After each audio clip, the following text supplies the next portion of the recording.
Pelosi stops in Hawaii and starts her trip in Asia. China's media put Pelosi's trip aside.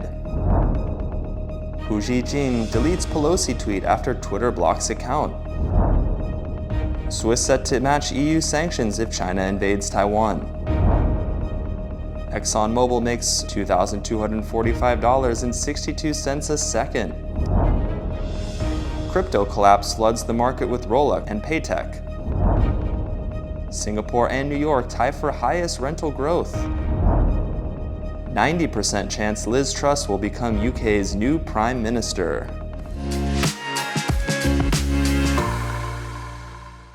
Hello, I'm Johnny. Thank you for joining us on FUNDAY News. It's August 1st, Monday, and here are your top stories. CNN reported U.S. House Speaker Nancy Pelosi is heading to Asia for a tour of the region after landing in Hawaii, where she visited the Pearl Harbor Memorial and the USS Arizona. According to a statement released by her office on Sunday, Pelosi is leading a congressional delegation to the Indo-Pacific and plans to visit places including Singapore, Malaysia, South Korea, and Japan.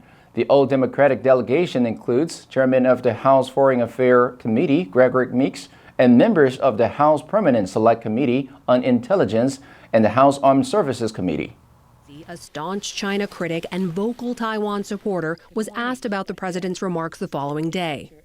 Earlier on July 31st, Taiwanese media quoted Radio France International as saying that, according to sources familiar with the matter, Pelosi will fly to Taiwan from Clark Air Base in the Philippines with the congressional delegation on August 4th. The U.S. House Speaker will meet with President Tsai Ing-wen in Taipei, the capital city of Taiwan. Sources said that the U.S. congressional delegation, led by Pelosi, will visit Japan on August 5th to meet with Prime Minister Kishida Fumio in Tokyo. Media reported the Xinhua News Agency said July 30th, China's army was conducting live-fire exercises near the Pingtung Islands of Fujian province from 8 a.m. to 9 p.m. Politico said the one-sentence announcement gave no indication whether Saturday's exercise also might include missiles, fighter planes, or other weapons. However, as of July 31st, the news about the exercise finds no traces on Xinhua News Agency's website, and news about Pelosi paused on July 26th in English, on July 28th in Chinese. I don't ever talk about my travel because, as some of you know, it's a security issue. According to media reports, U.S. National Security Council spokesman John Kirby said on Friday that the U.S. has no physical, tangible indications that China is preparing a military response to a possible Pelosi visit to Taiwan. He said, "We just don't have any concrete indications of something happening from a military perspective on the Chinese part." On Friday, Pelosi said that she's very excited about the prospect of an upcoming trip to Asia, while reports indicate that her trip would include a stop in Taiwan. Reuters reported July 30th that the ousted former managing editor of the Global Times, Hu Xijin, said on Saturday he deleted a tweet warning of military retaliation should U.S. fighter jets escort House Speaker Nancy Pelosi on any visit to Taiwan after Twitter blocked his account. Hu said he had to delete the tweet to unblock his Twitter account, which had been blocked as the tweet was deemed by Twitter to have violated the platform's rules and had to be removed by the account holder.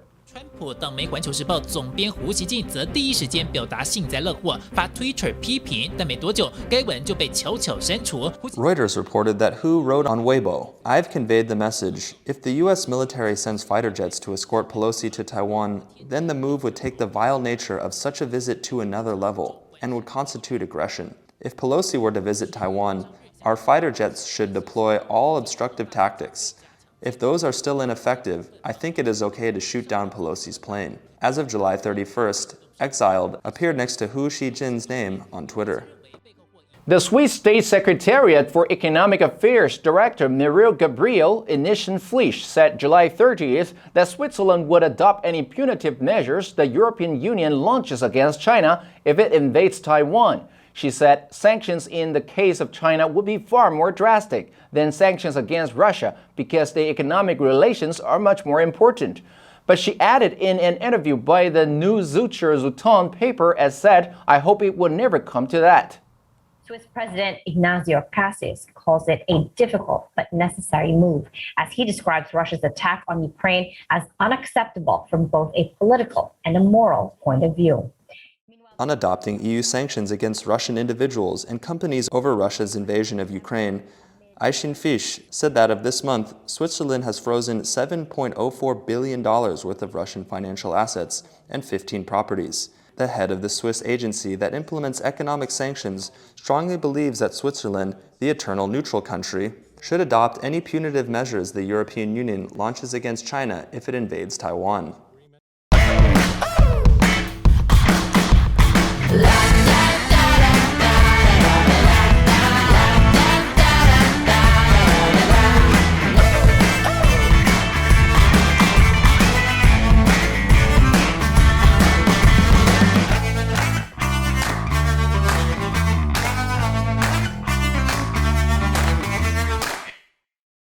According to media reports, excluding special items, ExxonMobil's profit came to $17.6 billion in the second quarter, nearly double what it made in its very profitable first quarter. Its second quarter profit was up 273% from the same period a year ago.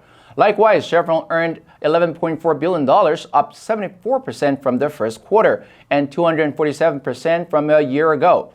In other words, Exxon's net income came to $2,245.62 every second of every day of the 92-day long quarter. On that basis, Chevron earned $1,462.11 per second.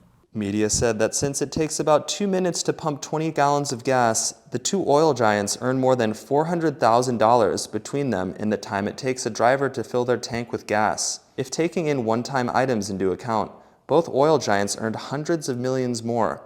ExxonMobil's net income reached $17.9 billion, while Chevron brought in $11.6 billion. Reuters reported that this was a record profit for both companies, though neither mentioned that in their quarterly report.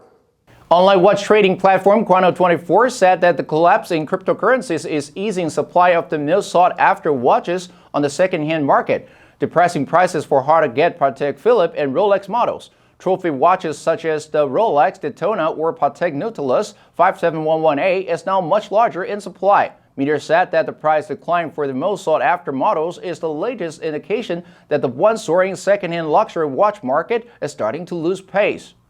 Over the last several years, surging valuations for cryptocurrencies had minted a new class of luxury buyers, leading to an unprecedented price increase for models, particularly from brands like Rolex, Audemars Piguet, and Patek. These consumers are now spending much less since the value of many digital tokens have declined dramatically. According to Chrono24, the price of a Patek Philippe Nautilus 5711A, which sells for about $35,000 at retail, surged to about $240,000 in the first quarter. But now, the blue-dialed steel sports watch is fetching about $190,000. According to a report by Savills published last Friday in a survey of 30 cities, Singapore and New York are the two cities where renting prices have skyrocketed the most in the first half of this year, which surged by 8.5%. London ranked third, with prices rising 7.7%, followed by Lisbon and Miami. Surprisingly, at the bottom of the pile, the world's most unaffordable property market, Hong Kong's rents declined by 1.3%. The city of Shenzhen, China's tech hub, also saw a decline in prices by 0.7% due to COVID restrictions. Paul Tosteven, head of Savills World Research, said that this is due to a confluence of factors that include people returning to urban cities after lockdowns and the return of international travel.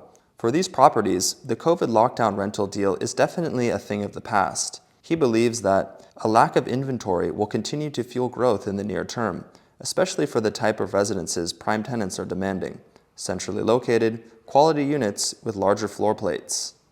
According to UK's betting exchange firm Smartgets, UK Foreign Secretary Liz Truss is rated a 90% shot to succeed Boris Johnson as head of the UK Conservative Party and Prime Minister as the leadership race enters its final weeks.